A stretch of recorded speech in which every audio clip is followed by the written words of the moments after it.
Hello नमस्कार दोस्तों। आप पढ़ रहे हैं MP board class 12 general English, जिसमें आप लेसन 2 जिसका नाम क्या था, a friend who came from the sky, मतलब एक मित्र जो आकाश से आया, यह लेसन पढ़ रहे थे। और इसके हमने 4 बहुत ही ज़्यादा इम्पोर्टेंट क्वेश्चन किए थे। आगे के क्वेश्चन हम इस वीडियो में करने वाले हैं। तो चलिए यहाँ पे कुछ हम स्टोरी थोड़ी सी आपको सुना दें ताकि क्वेश्चन आंसर आपसे अच्छे से बन जाए। तो देखिए, हमने स्टोरी क्या बताई थी। मिनी एक लड़की थी जो विकलांग लड़की थी, उसका कोई फ्रेंड नहीं था, वह बच्चों को खेलते हुए बालकनी में देख रही थी। अब आगे क्या होता है कि बहुत जोर का तूफान आता है। तूफान में जो है कई पक्षी उड़ते जा रहे थे, उनमें जो है बतख पक्षियों का झुंड भी उड़ता जा रहा था। तो क्या होता है, बतख पक्षी का एक छोटा सा बच्चा था, वो बच्चा जो है हवाओं के कारण, जो है तेज हवाओं के कारण जो है नहीं जो है उड़ पा रहा था, जिस वजह से एक पेड़ से टकरा करके उसके पंख जख्मी हो जाते हैं और वह सीधा जो है फड़फड़ाता हुआ मिनी की गोदी में गिरता है। तो जो बतख थी वो मिनी की गोदी में गिरती है। सब लोग समझते हैं कि कोई गेंद जो है मिनी की गोदी में गिरी है, तो गेंद उस बतख को कहा गया है।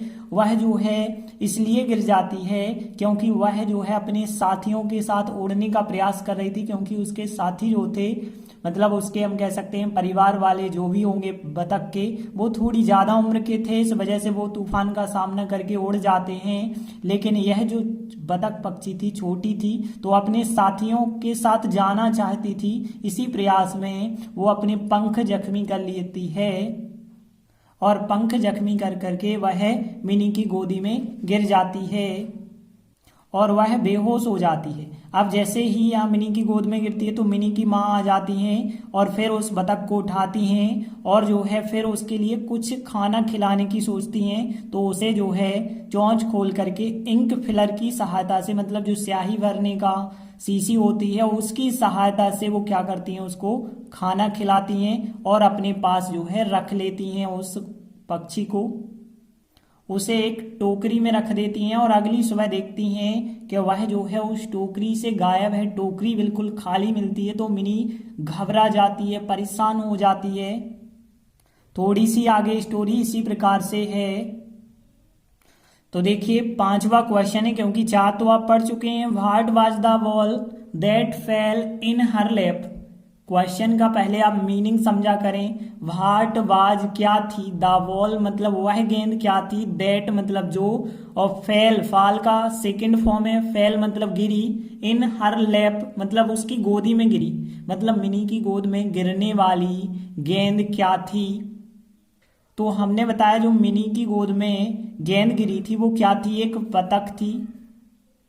तो देखिए आंसर में भी बिल्कुल यही बताया गया कि वह एक बतख थी, लेकिन जो बतख थी और आगे बताया गया एक चम्मच सी चोंच वाली थी, मतलब उसकी चोंच लंबी थी और इतनी लंबी थी कि वह जो है पानी को उछाल सकती थी। तो पानी को जब उछाल सकती थी तो इसी वजह से कहा गया एक चम्मच सी चोंच वाली थी। तो देखिए यहाँ पे पहले हम मीनिंग देख लेते हैं। तो देखिए आपको पता तो होगा बतख को क्या कहते हैं, डक। तो डक मतलब होता है बतख। और यहाँ पे एक चम्मच सी चोंच वाली, तो देखिए चम्मच सी चोंच वाली के लिए एक शब्द इस्तेमाल किया गया है, सोवलर। तो सोवलर का मुख्यतः मीनिंग क्या होता है पहले आप समझ लें। तो सोवेल का मतलब होता है उछालना, तो यहाँ पे सोवलर मतलब उछालने वाली, तो पानी को उछालना या कोई भी चीज उछाल सकती थी चोंच की सहायता से, तो इस वजह से सोवलर का मतलब है एक चम्मच सी चोंच वाली। तो देखिए आंसर हम कैसे बनाएंगे। पहली लाइन है वह एक बतख थी, पूछा गया था वह गेंद क्या थी, तो वह गेंद क्या थी, एक बतख थी। तो वह शब्द जो है गेंद के लिए इस्तेमाल किया गया है, गेंद तो निर्जीव है, तो आप एट लिखेंगे और एट के बाद सहायक क्रिया लगाएंगे और फिर क्या लिखेंगे, आ डक मतलब एक बतख। तो देखिए वाक्य तो एक सामान्य सा पास्ट है, तो सब्जेक्ट फिर आपको वाज वेयर में से लगाना पड़ेगा, फिर ऑब्जेक्ट लिखना पड़ेगा। तो वाक्य कैसे बनेगा, इट वाज सहायक क्रिया हो जाएगी, इट वाज आ डक मतलब वह एक बतख थी, और कैसी बतख थी, आ सोवलर मतलब एक चम्मच सी चोंच वाली, या फिर हम कह सकते हैं एक पानी उछालने वाली डक थी। देखे ना, तो आंसर क्या बना होगा, इट वाज आ डक आ सोवलर। तो देखिए यहाँ पे यह क्वेश्चन था कि what was the ball that fell in her lap. यह आईएमपी क्वेश्चन है, 2015 में आया हुआ था और इसका आंसर हमने बनाया तो आंसर क्या बना, इट वाज अ डक आ सोवलर। इस प्रकार से हमने पहला क्वेश्चन देखा, ज्यादा कठिन नहीं है, एक बार आप बनाएंगे बिल्कुल बन जाएगा, इट वाज अ डक आ सोवलर। अगला छठवां क्वेश्चन देखेंगे आप, यह 2013 में आया हुआ है, इस वजह से यह भी हम आईएमपी कहेंगे। तो देखते हैं पहले क्वेश्चन को हम समझते हैं। What had happened to the bird, मतलब क्या हो गया था, टू द बर्ड मतलब चिड़िया के लिए, तो चिड़िया के लिए क्या हो गया था या चिड़िया को क्या हो गया था। तो हमने बताया था जो चिड़िया थी, मतलब चिड़िया मतलब बतख की बात हो रही है, जो बतख थी वो अपने साथियों के साथ जाना चाह रही थी, तो इसी प्रयास में वह अपने पंख जख्मी कर लेती है। तो देखिए आंसर भी बिल्कुल यही बताया गया है कि अपने साथियों को रीज्वाइन करने के एक प्रयास में उसने अपने पंख जख्मी कर लिए। अब देखिए रीज्वाइन करना, हमने एक इंग्लिश शब्द लिखा है, रीज्वाइन करना मतलब फिर से शामिल होना। क्या था कि बहुत सारे पक्षी उड़ते हुए जा रहे थे, मतलब सब शामिल थे, लेकिन यह बिछड़ जाता है, फिर दोबारा शामिल होना रीज्वाइन करना कहलाता है। तो अपने साथियों को रीज्वाइन करने का वो एक प्रयास कर रही थी, वो पक्षी या फिर वो बतख, और उसने अपने पंख जख्मी कर लिए थे। तो यहाँ पे देखिए इसमें कौन कौन से कठिन वर्ड हैं। सबसे पहले तो साथियों की बात करें, देखिए आप लोगों ने वर्ड सुना होगा क्लासमेट, मतलब कक्षा के साथी होता है, लेकिन मेट अकेला जो होता है वो केवल साथी होता है, तो साथियों के लिए मेट्स कहेंगे ना बिल्कुल। रीज्वाइन करना को रीज्वाइन करना हो गया।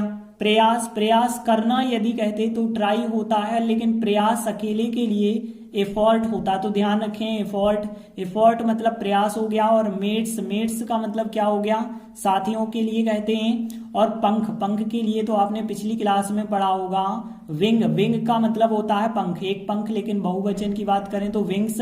और जख्मी कर लेना या चोटिल कर लेना, हर्ट, हर्ट करना मतलब यहाँ चोट पहुंचाना या चोटिल हो जाना होता है। तो यहाँ पे केवल 4 वर्ड की ही आपको आवश्यकता है, बाकी सब वर्ड आपको पता ही होंगे। तो देखिए यहाँ पे सब वर्डों की मीनिंग पता है या नहीं है। प्रयास के लिए जो वर्ड होता है एफर्ट और एक प्रयास। अब देखिए एक के लिए आर्टिकल या तो ए लगाते हैं या एन, लेकिन यहाँ एफर्ट स्वर से उच्चारण आ रहा है तो एन आर्टिकल जोड़ेगा, फिर एन एफर्ट मतलब एक प्रयास होता है। और फिर टू रीज्वाइन मतलब रीज्वाइन करने का, ठीक है ना, के लिए टू कहते हैं तो टू रीज्वाइन हो जाएगा। और फिर अपने साथियों को, साथियों के लिए कौन सा वर्ड हो जाएगा यहाँ पे, मेट्स। को के लिए हम कभी भी ट्रांसलेट नहीं करते हैं, तो आप ध्यान रखना को के लिए कोई वर्ड नहीं है, तो मेट्स हो जाएगा। और अपने के लिए यहाँ पे चूंकि चिड़िया का अपना, तो चिड़िया को हम सी कैटेगरी में रखते हैं, तो इस वजह से अपने के लिए कौन सा वर्ड होगा, हर। तो यहाँ हर मेट्स हो जाएगा, मतलब अपने साथियों को रीज्वाइन करने के लिए। रीज्वाइन वर्ड इंग्लिश शब्द है। टू मतलब के लिए, एक प्रयास मतलब एन एफर्ट हमने बताया, और इन मतलब में। तो देखिए जो ऊपर की लाइन है किसी टेंस के अंतर्गत यह वाक्य नहीं है, तो आप सीधा सा बनाएंगे in an effort to rejoin her mates. तो देखिए यहाँ पे पहली लाइन बन चुकी है, इन मतलब में, एन एफर्ट एक प्रयास, टू रीज्वाइन मतलब रीज्वाइन करने का, और फिर हर मेट्स मतलब अपने साथियों को।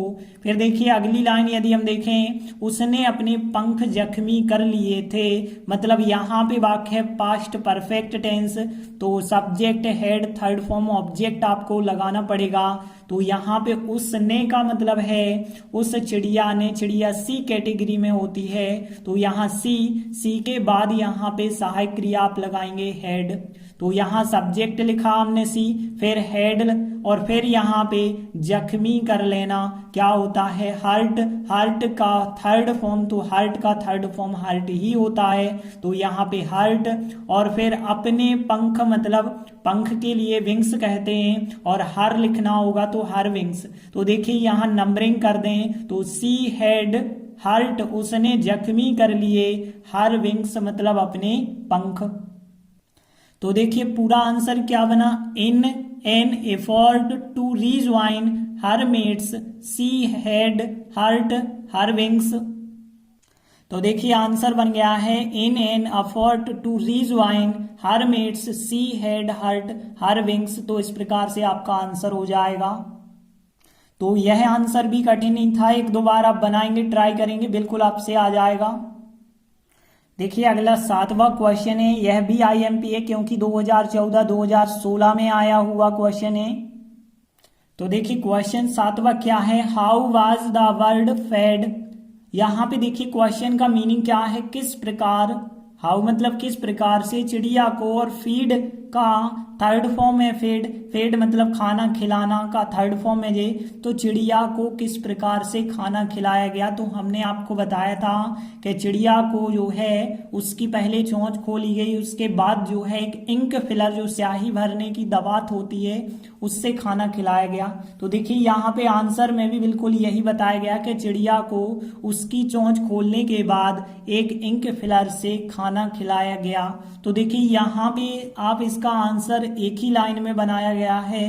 तो देखिए यहाँ पे कौन कौन से वर्ड ऐसे हैं जो कठिन वर्ड हैं। तो देखिए यहाँ पे तो पहले आप एक शब्द याद रखें, चोंच के लिए जो शब्द होता है वो होता है बीक, बीक मतलब होती है चोंच। और यहाँ पे ओपन होता है खोलना, लेकिन ओपनिंग, ओपनिंग मतलब खोलने की बात हो रही है। तो यहाँ आफ्टर के बाद, ये तो आपको पता होगा आफ्टर मतलब के बाद, और इंक फिलर को इंक फिलर इंग्लिश वर्ड ही लिखा गया है।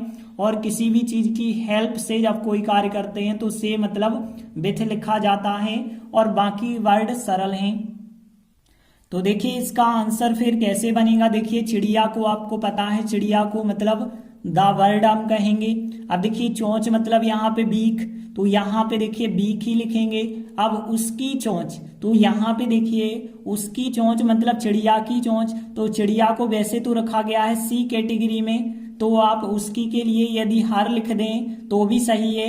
लेकिन यदि आप गाइड में देखें तो यहाँ ही का हिज दिया गया है, तो हिज भी यदि आप लिखते हैं क्योंकि उनने ही कैटेगरी माना है तो हिज भी लिखते हैं तब भी सही है। तो यहाँ पे हिज वीक लिखा गया है तो हम भी चलो हिज वीक लिख देते हैं, वरना आप हर वीक लिखें तो और ज्यादा सही है। तो यहाँ पे हिज वीक यदि हम कर दें, और यहाँ ओपनिंग आफ्टर मतलब के बाद, और इंक फिलर, और एक के लिए आर्टिकल या तो ए होगा या एन, यदि यहाँ स्वर से है तो an article an ink filler, और विथ और खाना खिलाया गया मतलब यहाँ पे फेड क्वेश्चन में लिखा है तो बिल्कुल वही वर्ड लिखेंगे।